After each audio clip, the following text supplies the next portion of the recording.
I'm confused about how to approach America's freedoms. I keep hearing I should salute the US flag because, among other things, Americans went to war to defend my freedoms.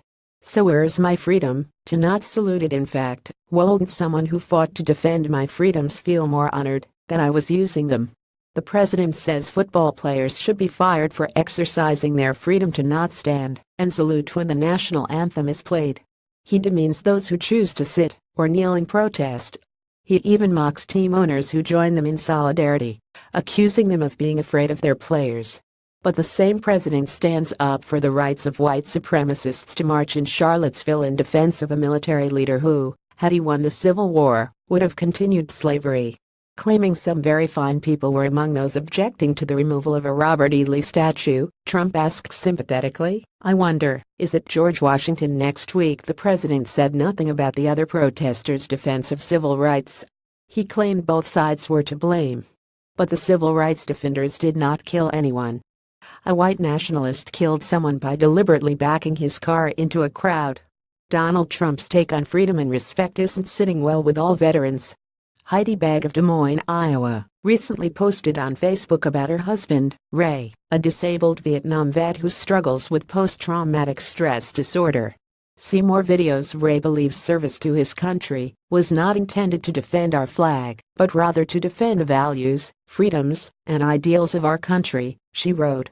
He believes his comrade Essenerms died defending those rights. As such, Ray supports the right to free speech. He believes the need to draw attention to the inequities suffered by a citizen group is appropriate and significant. Eloquently put. This president, who depicts himself as a patriot, compounds the confusion by tacitly accepting alleged Russian intervention in U.S. elections.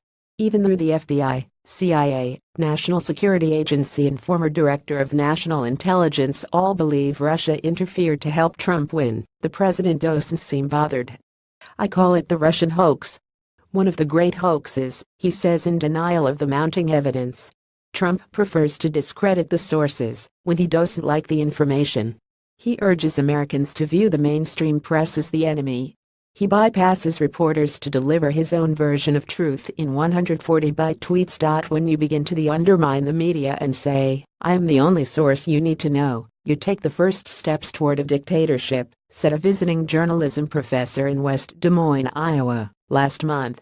Chris Allen of the University of Nebraska was invited by the League of Women Voters of Metropolitan Des Moines. He was referring to China, Russia and other countries whose media is government-controlled. But you couldn't avoid the parallel.